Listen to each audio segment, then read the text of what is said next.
Hello students, இந்த வீடியோல history unit 2 the world between the two world wars அந்த லெசன்ல anti-colonial movements and decolonization process in Asia அப்படின்ற தலைப்பில் நம்ம ரெண்டு இம்பார்ட்டன்ட் டாப்பிக்கை பற்றி டீட்டெயிலாக பார்க்க போகிறோம். ஒன்று ஃப்ரெஞ்ச் இண்டோ சைனா, ரெண்டாவது டீகாலனைசேஷன் இன் இந்தியா. ஸோ இந்த ரெண்டு டாப்பிக்கை பற்றி நம்ம டீட்டெயிலாக பார்க்க போகிறோம் இந்த வீடியோவில்.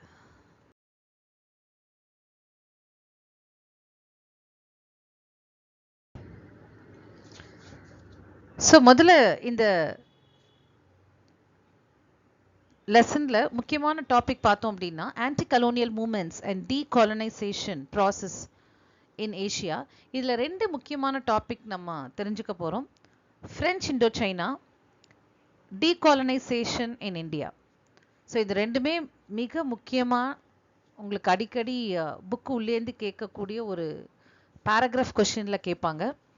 அதே மாதிரி 2 மார்க் கொஷின் வரும், 1 வேர்ட் நிறையவே வரும். ஸோ இப்போ டீட்டெயிலாக இந்த டாப்பிக்கை நம்ம பார்க்கலாம். French Indo China. So first நம்ம பார்க்க போகிறது இதில் ரைஸ் ஆஃப் ஆன்டி கலோனியலிசம், அதாவது காலனி ஆதிக்கத்துக்கு எதிராக அவங்க செஞ்ச எழுச்சியை தான் நம்ம முதல்ல தெரிஞ்சுக்க போகிறோம். So Indo China today Cambodia, Laos, Vietnam. So பக்கத்தில் இருக்கிற மேப் பார்த்தா உங்களுக்கு கிளியராக தெரியும். ஸோ இது மூணும் சேர்ந்த பகுதியை தான் இண்டோ சைனா அப்படின்னு சொல்கிறோம். ஸோ இங்கே இருக்கிறது லாவோஸ், இது வியட்நாம், இது கம்போடியா. ஸோ இங்கே கூட நீங்கள் பார்க்கலாம். So this entire part is Laos. இந்த இடம் ஃபுல்லாக லாவோஸ், இந்த இடம் கம்போடியா. கர்சர் தெரியுதா உங்களுக்கு? அண்ட் இந்த ரீஜன் ஃபுல்லாகவே என்னது அப்படின்னு பார்த்தோம்னா வியட்நாம். ஸோ இந்த மூணும் சேர்ந்தது தான் முன்னாடி ஒரே பகுதியாக இருந்தது, அது இண்டோ சைனா அப்படின்னு சொல்லிட்டு இருந்தாங்க. Indochina had shown its discontent right from the beginning of the French occupation in 1887. அதாவது 1887ல வந்து இந்த மொத்த Indochina became a colony of France. பிரான்ஸோட காலனி ஆயிடுச்சு இந்த இண்டோ சைனா. இந்த பகுதி முழுக்கவும் பிரெஞ்சு கண்ட்ரோல் கீழே வந்தாச்சு. ஸோ மக்கள் வந்து கொஞ்சம் இந்த பிரெஞ்சு ஆக்குபேஷன் அவங்களுக்கு பிடிக்கல. ஸோ அதனால அப்பப்போ அவங்களோட எதிர்ப்பை காட்டிக்கிட்டே வந்தாங்க. While Indo-Chinese resisted the imposition of French language and culture, they learned from them the ideas of revolution. So எந்த விஷயம் இண்டோ-சைனீஸ் பீப்புளுக்கு பிடிக்கல அப்படின்னு பார்த்தோம்னா, இந்த பிரெஞ்சு லாங்குவேஜையும் அவங்களோட கல்ச்சரையும் இங்கே வந்து திணிக்கிறது அப்படிங்கிறது அவங்களுக்கு பிடிக்காத ஒரு விஷயமா இருந்தது. அண்ட் மோரோவர் எப்படி வந்து ரிவோல்ட் பண்ணணும் அப்படிங்கிற ஒரு விஷயத்தையும் யார்கிட்டேருந்து அவங்க கற்றுக்கிட்டாங்க இண்டோ சைனீஸ்னா?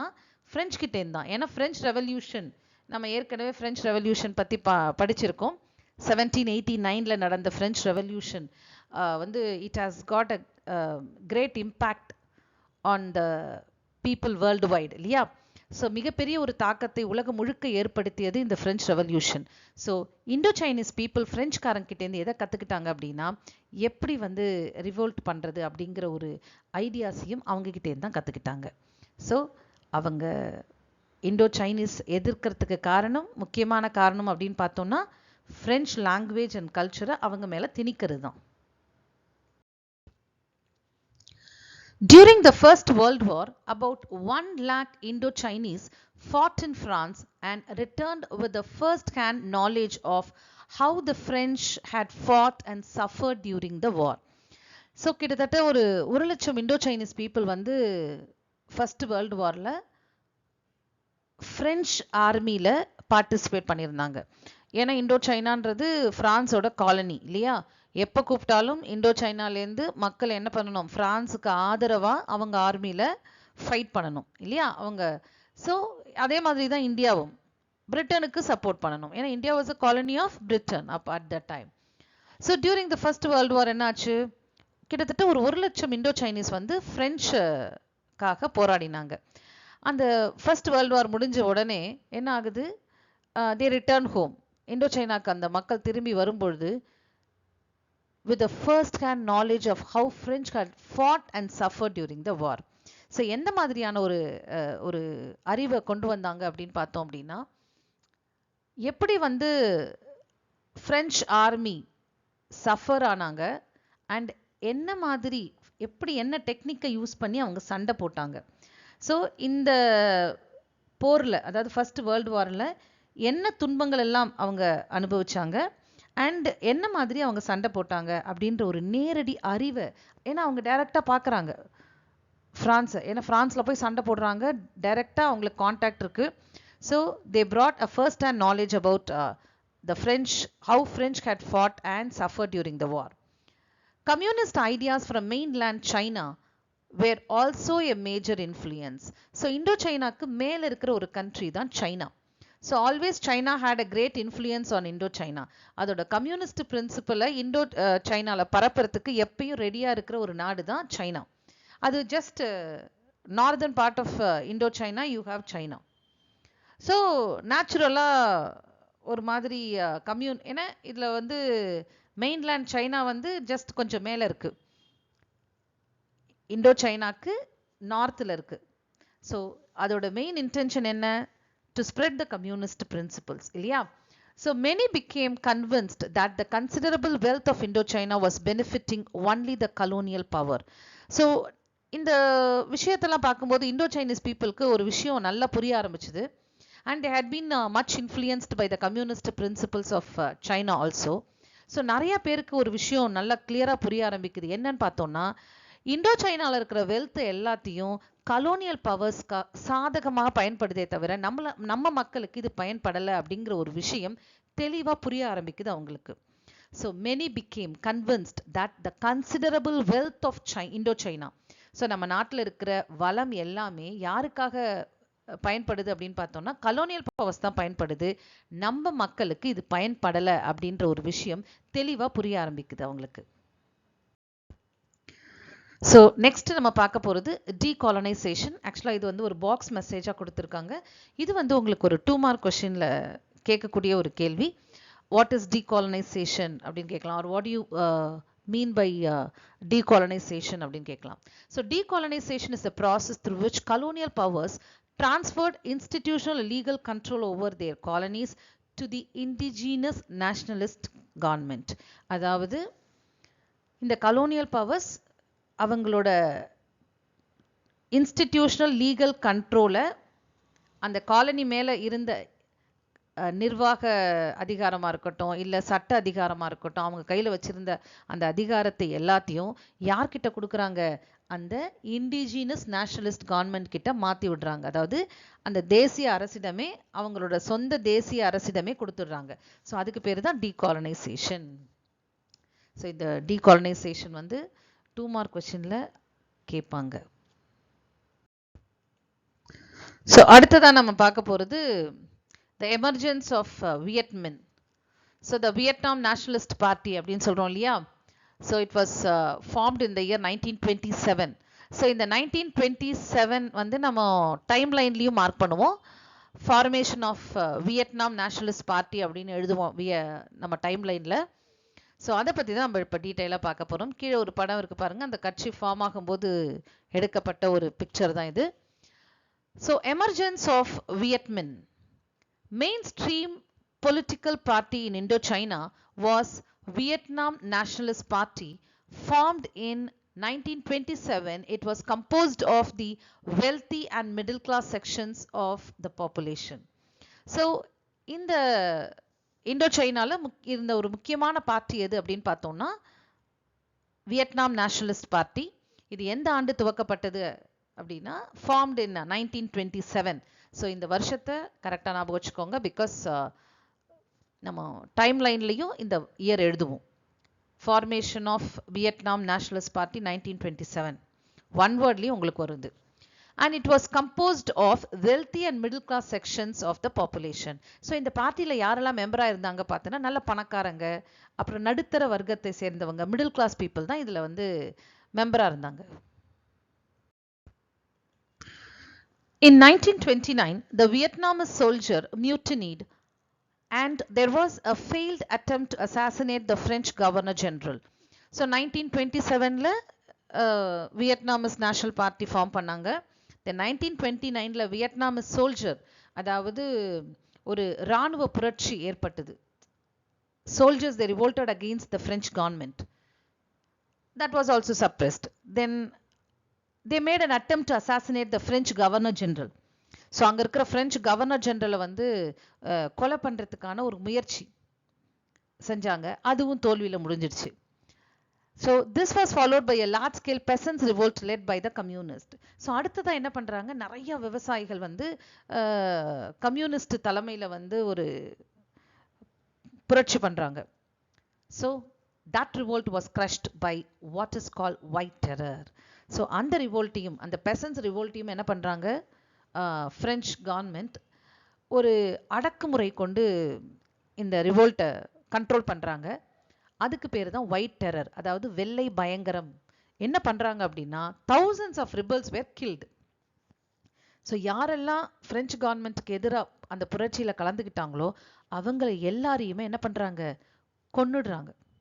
ஸோ இந்த நிகழ்வுக்கு பேர் தான், இந்த நிகழ்ச்சிக்கு பேர் தான் ஒயிட் டெரர், வெள்ளை பயங்கரம் அப்படின்ட்டு ஹிஸ்ட்ரியில் சொல்கிறாங்க. ஸோ இந்த ஒயிட் டெரர் வந்து உங்களுக்கு ஒரு 2 மார்க் கொஸ்டினில் கேட்பாங்க. So what you mean by white terror கேட்கலாம், இல்லை what you understand by the term white terror கேட்கலாம், இல்லை write about the white terror incident கேட்கலாம். ஸோ அதில் வந்து 2 மார்க் கொஸ்டின்ஸ் எப்படி கேட்டாலும் the answer is this. First இராணுவ புரட்சி ஏற்பட்டது, அதாவது soldiers they revolted against the French government in 1929, that was suppressed. Then they made an attempt to assassinate French governor general, even that was also failed. And third attempt என்ன பண்றாங்க, the peasants large scale they revolted against the French government, and that revolt was led by the communist. Then that revolt was crushed, followed by what is called white terror. அவங்க எப்படி அந்த ரிவோல்ட்டை அடக்கினாங்க அப்படின்னு பார்த்தோம்னா thousands of rebels were killed. So கீழே இருக்கிற ஒரு படம் பார்க்கலாம். ஸோ அந்த ஒயிட் டெரர் இன்சிடென்ட்டில் பார்த்தா உங்களுக்கு புரியும். ஸோ சுற்றி சுற்றி என்ன பண்ணுறாங்க, யாரெல்லாம் அவங்களுக்கு அகெயின்ஸ்டாக இருக்காங்களோ அவங்களையெல்லாம் என்ன பண்ணுறாங்க, பிடிச்சி கொல்றது தான் அவங்களோட வேலையாக இருந்தது. ஸோ அந்த மாதிரி ஒரு ஃப்ரெஞ்ச் ஆர்மி அந்த காமன் இன்னசென்ட் பீப்புளை ஒரு கொல்ற ஒரு நிகழ்வு தான் நியூஸ் பேப்பரில் வந்திருந்தது. இது அதோட கட்டிங் தான் இது. After the White Terror, Ho Chi Minh left for Moscow and spent the 1930s in Moscow and China. So Ho Chi Minh அப்படின்றவர் இவர் தான். He had a very great influence by the communist people. அதாவது communist பிரின்சிபலை வந்து ரொம்ப ஆதரிக்கிறவர் தான் இந்த ஹோ Chi மின். ஸோ அதனால் இவர் என்ன பண்ணார், இந்த ஒயிட் டெரர் இன்சிடென்ட்க்கு அப்புறம் நம்மளும் பிகாஸ் அந்த peasants revolt led by the communist இல்லையா, ஸோ அதில் இவரும் முக்கியமான ரோல் ப்ளே பண்ணியிருக்காரு. ஸோ இந்த ஒயிட் டெரர் நடக்கும்பொழுது என்ன பண்ணுறாரு அப்படின்னா, he left for Moscow. Moscow ரஷ்யாவில் இருக்குது இல்லையா, and he left for Moscow and spend the 1930s in Moscow and China. சைனாலையும் மாஸ்கோலையும் அந்த 1930s அந்த இயர் ஃபுல்லாக இந்த 2 நாடுகள்லையும் அவர் இருந்தார். When France was defeated by Germany in 1940, the Ho Chi Minh and his lieutenants used this turn of events to advance the Vietnamese cause. So second world வாரில் 1939 ஆரம்பித்த second world வாரில் 1940 Hitler invaded France இல்லையா, but the French were able to stop the advancement of Germany. அவ்வளோதான், அவங்களால German ஃபோர்ஸை ஃபுல்லாக defeat பண்ண முடியல. இந்த பேட்டில் ஆஃப் மானில் கூட அவங்க மான் ரிவர் வரைக்கும் தடுத்தாங்க, அவ்வளோதான். ஸோ அது வரைக்கும் இருக்கிற டெரிட்டரியை யார் ஆக்குபை பண்ணிக்கிட்டாங்க, ஹிட்லர் ஃபோர்ஸஸ் வந்து ஆக்குபை பண்ணியாச்சு ஜெர்மனி.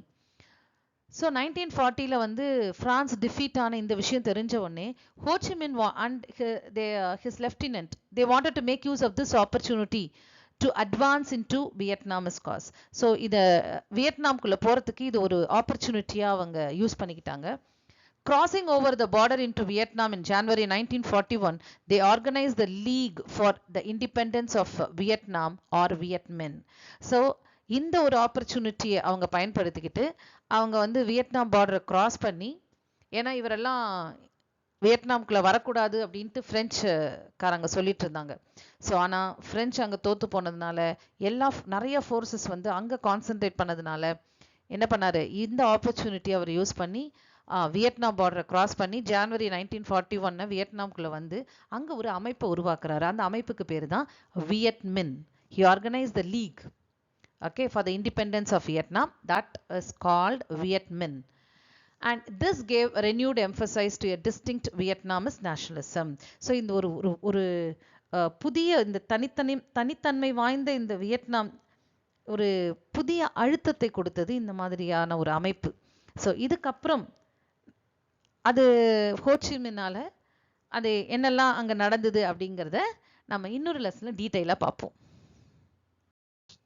அடுத்ததா உங்களுக்கு ஒரு பாக்ஸ் இன்ஃபர்மேஷன் கொடுத்துருக்காங்க. இதில் ஹோச்சிமின் பற்றி கொடுத்துருக்காங்க. இதில் வந்து சில விஷயங்கள் உங்களுக்கு வந்து ஒரு ஒன் வேர்ட்லேயோ இல்லை ஒரு 2 மார்க் கொஷின்லையோ கேட்பாங்க. Ho Chi Minh 1890 to 1969 was born in Tonkin. So இது வந்து ஒரு ஒன் வேர்டில் கேட்பாங்க. வேர் வாஸ் ஹி born அப்படின்னு கேட்கலாம். டாங்கிங். When Ho Chi Minh was 21, he went to Europe. So 21 வயசில் அவர் என்ன பண்ணார்? யூரோப்புக்கு போனார். After working as a cook in London hotel he went to Paris. So கொஞ்ச காலமாக அவர் லண்டனில் ஒரு ஹோட்டலில் குக்காக இருந்தார், சமையல்காரராக இருந்திருக்காரு. தென் அதுக்கப்புறம் பாரிஸ் போயிருக்காரு. அங்கே பாரிஸ் பீஸ் கான்ஃபரன்ஸ் நடந்தது இல்லையா? இந்த Paris piece conference he lobbied for the independence for Vietnam. So அந்த பாரிஸ் பீஸ் கான்ஃபரன்ஸ் நடந்துட்டு இருக்கும்போது வியட்நாமுக்கு ஃப்ரீடம்காக என்ன பண்ணார்? அங்கே இருக்கிற மக்கள் கிட்ட ஒரு ஆதரவு கேட்டார். His articles in newspaper, especially the pamphlet French Colonialism on Trial, made him well known as a Vietnam nationalist. So இவர் நிறைய ஆர்டிக்கல் நியூஸ் பேப்பரில் எழுதியிருக்காரு வியட்நாமோட சுதந்திரத்துக்காக. ஸோ அதில் முக்கியமான ஒரு துண்டு பிரச்சாரங்கள்லாம் பண்ணியிருக்காரு. இந்த பேம்ப்ளெட்லாம் விநியோகிப்பாங்க இல்லையா? ஸோ அந்த மாதிரி ஒரு துண்டு பிரச்சாரம் மூலமாக தான் அவர் ரொம்ப பிரபலமாயினார். அந்த தினசரியில் நிறைய எழுதியிருக்காரு, கட்டுரைகள்லாம் எழுதியிருக்காரு. அதே மாதிரி அந்த பேம்ப்ளெட்ஸ், ஒரு முக்கியமான ஒரு பேம்ப்ளெட்ஸ் தான் வந்து அவரை வந்து ரொம்ப பிரபலமாக்கிச்சு அப்படின்னு சொல்லலாம். அந்த பேம்ப்ளெட்ஸ் என்ன அப்படின்னா ஃப்ரெஞ்ச் கலோனியலிசம் ஆன் ட்ரையல் அப்படின்ற டாப்பிக்கில் அவர் எழுதின ஒரு எழுத்து, ஒரு நல்ல ஒரு எழுச்சிகரமான ஒரு எழுத்து இருந்தது. அது வந்து அவரை வந்து வியட்நாம் பீப்புள் கிட்ட ரொம்ப ஒரு பாப்புலராக ஆக்கிச்சு அவரை. In 1921 he became the founder member of the French Communist Party. ஏற்கனவே நம்ம சொல்லியிருக்கோம், அதாவது கம்யூனிஸ்ட் பிரின்சிபல் மேலே மிக பெரிய ஒரு ஈர்ப்பு அவருக்கு இருந்தது. So he became the member of the French Communist Party. And 2 years later he went to Moscow and learned the revolutionary techniques. So அதுக்கப்புறம் 2 வருஷம் கழிச்சு என்ன பண்ணார்? மாஸ்கோ போனார். அங்கே நிறைய ரெவல்யூஷனரி டெக்னிக்ஸை பற்றி, அதாவது புரட்சியின் நுட்பங்கள்லாம் என்ன அப்படிங்கிறத பற்றி கற்றுக்கிட்டு வந்தார். In 1925 he founded the Revolutionary Youth Movement, அதாவது புரட்சிகர இளைஞர்கள் இயக்கம் அப்படின்ற ஒரு அமைப்பையும் அவர் ஆரம்பித்தார் 1925. ஸோ இது வந்து உங்களுக்கு அவரை பற்றி தெரிஞ்சுக்கிறதுக்கான ஒரு பாக்ஸ் இன்ஃபர்மேஷன். இது sometimes you may get as Ho Chi Minh பற்றி ஒரு 2 மார்க் வரலாம், இல்லை அவர் எங்கே பிறந்தார் அப்படின்றத கேட்கலாம், அந்த ஆர்டிக்கல் நேம் கேட்கலாம், அந்த பேம்ப்ளெட்ஸ் நேம் கேட்கலாம். ஸோ இதெல்லாம் உங்களுக்கு ஒரு ஒன் வேர்டில் வரலாம். And he founded the revolutionary youth movement இல்லையா? அது எந்த வருஷம்னு கேட்கலாம், இல்லைன்னா who founded the revolutionary youth movement அப்படின்னு கேட்கலாம். ஸோ இது எல்லாமே உங்களுக்கு ஒன் வேர்டில் வரக்கூடிய ஒரு கொஷின். ஸோ இது வரைக்கும் நம்ம என்ன பார்த்தோம்? ஃபுல்லாக வியட்நாம் பற்றி, இண்டோ சைனா பற்றி பார்த்தோம் இல்லையா? ஸோ இதை பற்றி டீட்டெயிலாக நம்ம இன்னொரு லெசனில் கூட பார்ப்போம். ஸோ அப்போ வந்து இன்னும் நிறைய விஷயங்கள் நீங்கள் தெரிஞ்சுப்பீங்க. நெக்ஸ்ட் டாபிக் நம்ம பார்க்க போகிறது டீகாலனைசேஷன் இன் இந்தியா, அதாவது காலனி ஆதிக்க நீக்கம் அப்படின்றது. ஸோ பார்த்தோம் இல்லையா அந்த பாக்ஸ் இன்ஃபர்மேஷன். ஸோ எப்படி வந்து நம்ம இந்தியாவை வந்து டீகாலனைஸ் பண்ணாங்க அப்படின்றது, அது வந்து இட்ஸ் அ ப்ரொசீஜர் இல்லையா? ரொம்ப நாளாக நம்ம போராடி தான் நம்ம we got our independence, right? So அது எப்படி, அந்த ப்ராசஸ் எப்படி நடந்தது அப்படின்றது தான் பார்க்க போகிறோம். ஸோ டயார்கி இன் ப்ராவின்சஸ், அதாவது டயார்கி அப்படின்றது என்ன? இரட்டை ஆட்சி முறையை பிரிட்டிஷ்காரங்க அறிமுகப்படுத்துகிறாங்க. So the decolonization process started in India from the beginning of the 20th century with the launch of the Swadeshi movement in 1905. So இந்த டீகாலனைசேஷன் ப்ராசஸ் எப்போ ஸ்டார்ட் ஆச்சு அப்படின்னு பார்த்தோன்னா இந்தியாவில் பிகினிங் ஆஃப் த 20th சென்ச்சுரியே ஸ்டார்ட் ஆயிடுச்சு with the launch of Swadeshi movement. Swadeshi movement அப்படின்ற ஒரு மூமெண்ட்டை வந்து ஸ்டார்ட் பண்ணாங்க. சுதேஷி அப்படின்னாலே என்ன, ஆஃப் ஒன்ஸ் ஓன் கண்ட்ரின்னு அர்த்தம்.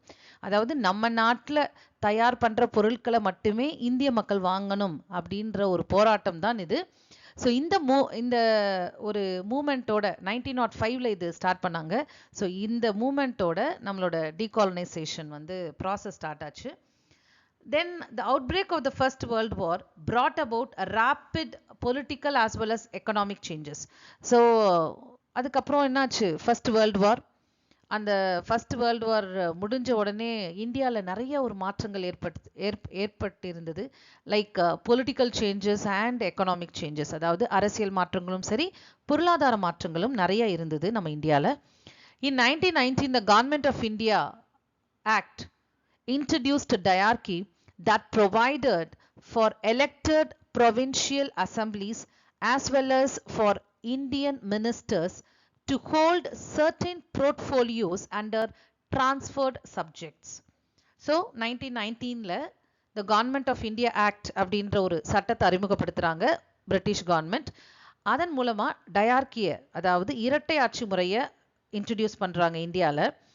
இது என்ன இந்த ஆக்ட் மூலமா என்ன சொல்ல வராங்க அப்படின்னா, it provided for the elected provincial assemblies as well as for the Indian ministers to hold certain portfolios.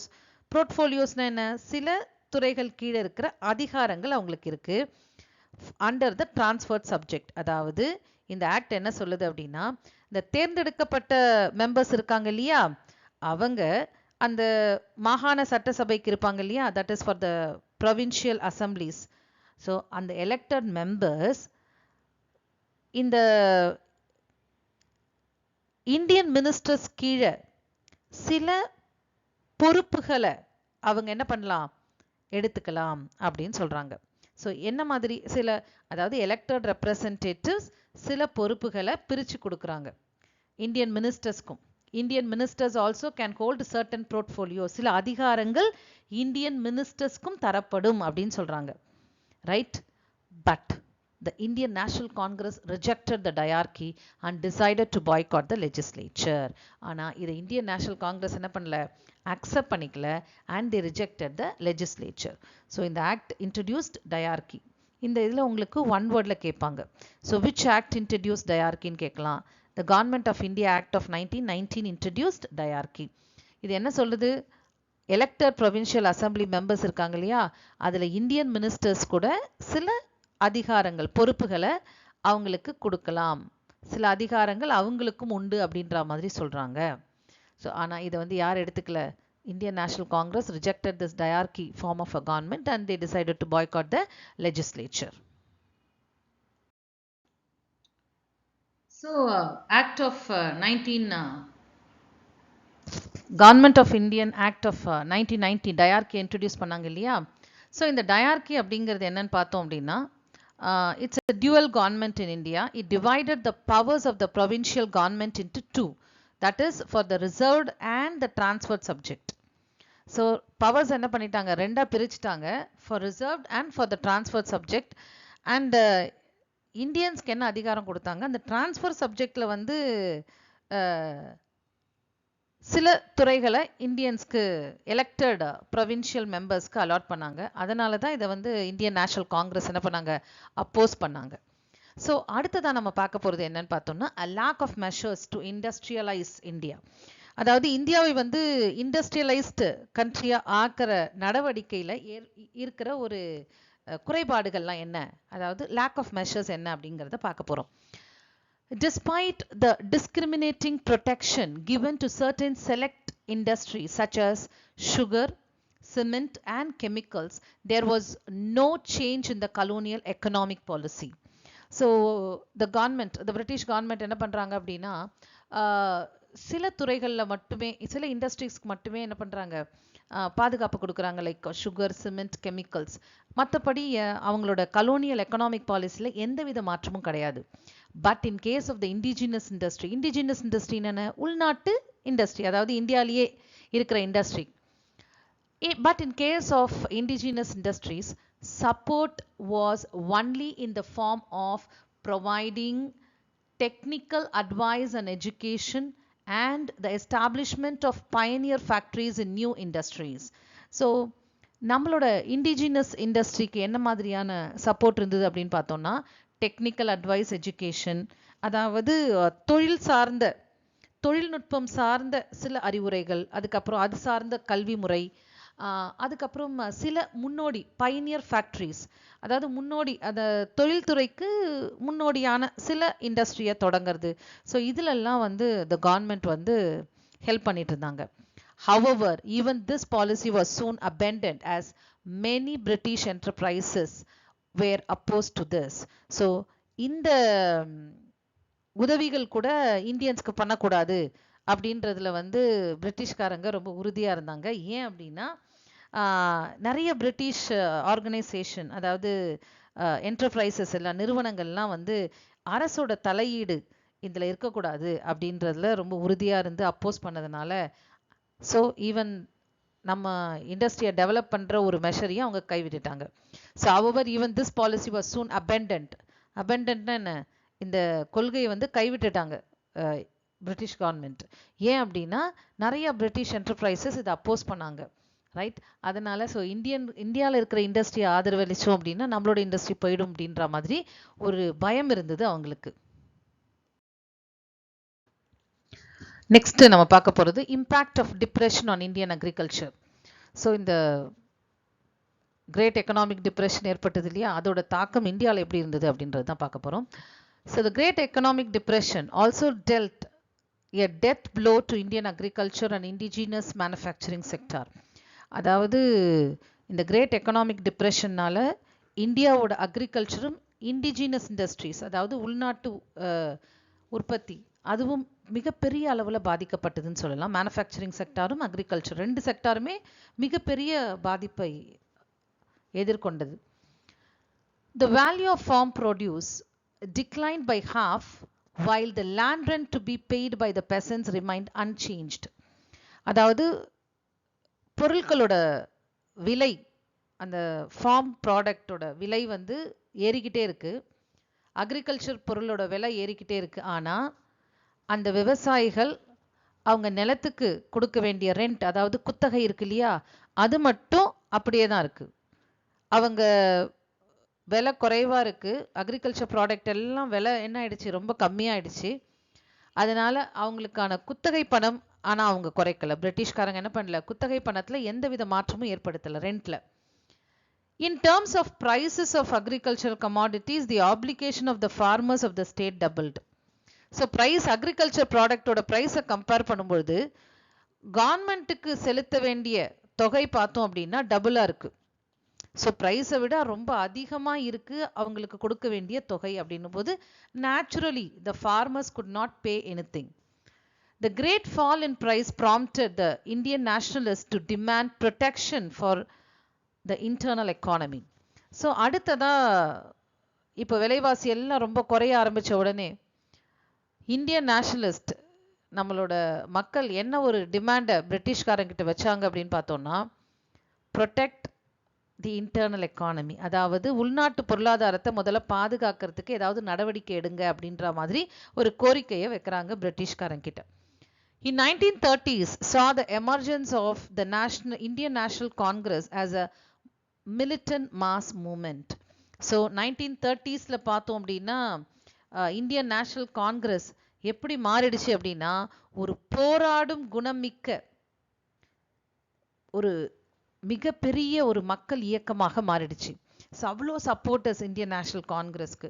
Because அவங்க மக்கள் என்ன நம்பினாங்க, இந்தியன் நேஷனல் காங்கிரஸால் நம்மளோட political situation as well as economy can develop more அப்படின்ற ஒரு நம்பிக்கை அந்த இந்தியன் நேஷனல் காங்கிரஸ் கிட்ட மக்களுக்கு இருந்தது. அதனால தான் it turned into a militant mass movement அப்படின்னு சொல்றோம்.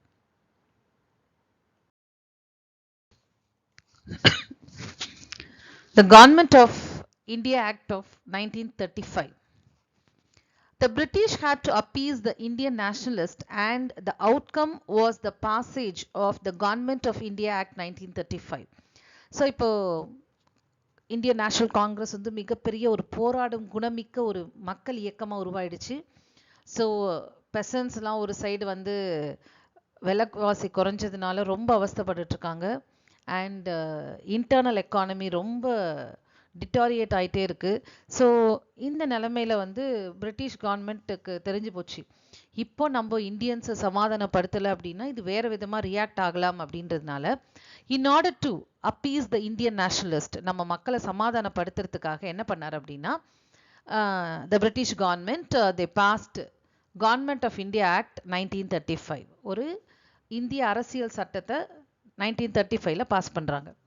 This provided for greater power to the local government. இது வந்து நிறைய அதிகாரங்களை லோக்கல் கவர்மெண்ட், அதாவது உள்ளாட்சி அமைப்புகளுக்கு கொடுக்குது. அதாவது லோக்கல் கவர்மெண்ட்டுக்கு நிறைய பவர் கொடுக்குது. And introduction of direct election, நேரடி தேர்தலையும் நடத்துறது. ஸோ இனிமேல்ட்டு தேர்தல் டைரக்டாக இருக்கும். அதாவது மக்களால் நேரடியாக தேர்ந்தெடுக்கப்படுறவங்க தான் பிரதிநிதி ஆவாங்க, ரெப்ரசன்டேட்டிவ் ஆவாங்க. So direct election, introduction of direct elections. So in 1937 elections, the Congress won the resounding victory in most of the provinces. 1937ல முதல் முறையா எலெக்ஷன் நடக்குது, டைரக்ட் எலெக்ஷன் நடக்குது. இதில் Congress party won the majority of seat in the provinces and they formed the ministry. However, the decision of Britain to involve India in the Second World War without consulting the popular Congress ministries forced the later to resign from office. So ஆனா என்ன ஆச்சு, 1937ல form பண்ண அந்த ministry 1939லயே resign பண்ணிட்டாங்க. அதுக்கான காரணம் என்ன அப்படின்னு பார்த்தோம் அப்படின்னா, British without consulting the Congress ministry they announced the Indian country name in the Second World War. So இந்தியாவோட எந்த ஒரு கன்சல்டேஷனும் கேட்காம, ஆலோசனை இல்லாமல் இந்தியாவையும் செகண்ட் வேர்ல்டு வாரில் என்ன பண்ணிட்டாங்க, பிரிட்டிஷ் சைடாக சண்டை போடும் அப்படின்றத அனௌன்ஸ் பண்ணிட்டாங்க. ஸோ அதை பிரிட்டிஷே என்ன பண்ணிட்டாங்க, டெசிஷன் எடுத்துட்டாங்க. ஸோ இது வந்து காங்கிரஸ்க்கு வந்து கொஞ்சம் கஷ்டமாக இருந்தது. ஸோ அதனால் they were forced to resign from the office. So மொத்த காங்கிரஸ் மினிஸ்ட்ரியும் 1939ல என்ன பண்ணாங்க, ரிசைன் பண்ணிட்டாங்க. ஸோ இது வரைக்கும் நம்ம என்ன பார்த்தோம், decolonization of India and French Indochina. So இந்த ரெண்டு டாப்பிக்கையும் நம்ம பார்த்தோம் இல்லையா. So my dear students, so next வீடியோவில் anti colonial movements in Africa, it's quite interesting topic. ஆஃப்ரிக்காவை பற்றி நம்ம தெரிஞ்சுக்க போகிறோம். அதில் நிறைய விஷயங்கள் ஆஃப்ரிக்கன் கான்டினென்ட்டை பற்றி நம்ம தெரிஞ்சுக்க போகிறோம். Yes, thank you my dear students.